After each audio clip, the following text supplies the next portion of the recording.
ঝাড়গ্রামেও আমরা দেখতে পাচ্ছি ডুলুং, কংসাবতী এবং অন্যান্য নদীগুলো সেগুলো ফুলে ফেঁপে জলস্তর অনেক বেড়ে গিয়েছে। চাষের জমি থেকে শুরু করে মানুষের ঘরবাড়ি জলের তলায়। সামগ্রিক কি পরিস্থিতি রবীন্দ্রনাথ?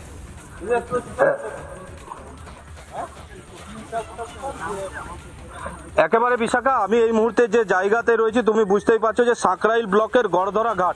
আমি নদীর পাড়ে রয়েছি, অথচ দেখা যাচ্ছে নদীর পাড়ে এক হাঁটু জল রয়েছে।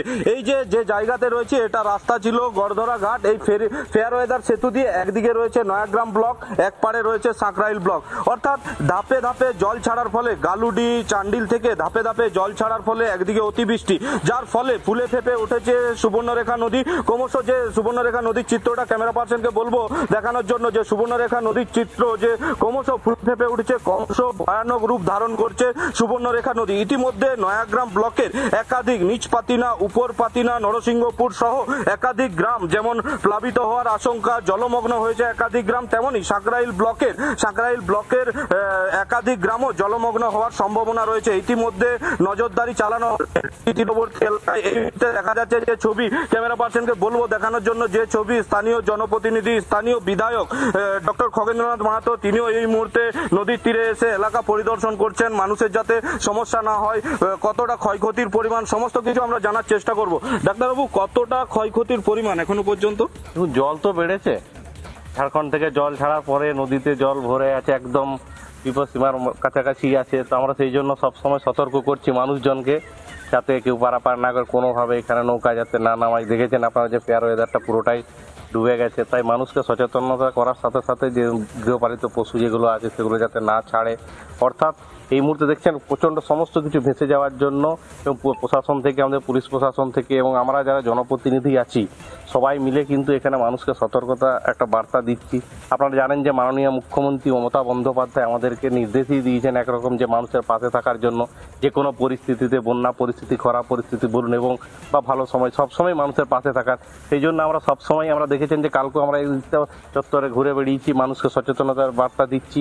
আজকেও আমার সাথে পঞ্চায়েত সমিতির কর্মাধ্যক্ষরা আছেন, মহিলা নেত্রীরা আছেন, যুব সভাপতি দলের থেকেও আছেন, প্রশাসনের থেকে পুলিশ প্রশাসন, সাধারণ প্রশাসন, অর্থাৎ মানুষকে, সকল মানুষকে নিয়ে সচেতনতার বার্তা দিয়ে মানুষ যাতে কোনরূপ কোনো বিপদে না পড়ে তার আগাম একটা সতর্ক করে দেওয়ার জন্য। কেন জল দেখতে আমার পুরো ভরে আছে, রাস্তাঘাট সমস্ত, এইদিকে যেটা কমিউনিকেশনের রাস্তা সেটা বন্ধ হতে হবে। মানুষকে বলা হচ্ছে যে মেন রাস্তা দিয়ে ঘুরে যাওয়ার জন্য।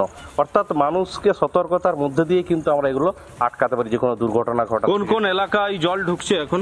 এই দেখুন নদীর তীরবর্তী আমাদের এখানে পরপর 4-5টা অঞ্চল আছে এটা, এবং ওই পার্শ্ববর্তী যে নয়াগ্রাম, যে বিধানসভার নয়াগ্রাম ব্লক আছে ওই দিকটাতে, রামেশ্বরের দিকটাতে, প্লাস ওইদিকে গোবিবল্লভপুর যে ব্লকটা আছে সেদিকেও কিন্তু জল উঠেছে। কিন্তু এখনো মানুষ সচেতনতার জন্য মানুষ একটু উঁচু জায়গায় বার্তা দিচ্ছে সাধারণ মানুষকে কিভাবে কি করা উচিত, কোথায় যাওয়া উচিত, কোথায় যাওয়া উচিত নয়, এই সমস্ত অবশ্যই প্রশাসন নিজেদের কাজ করছে, কিন্তু তার মধ্যেও আমরা দেখতে পাচ্ছি মানুষের জনজীবন বিপর্যস্ত। ধন্যবাদ তোমাদের। আমরা কথা বলছিলাম, আমাদের দুই প্রতিনিধি ছিলেন আমাদের সঙ্গে, সুদীপ্ত এবং রবীন্দ্রনাথ।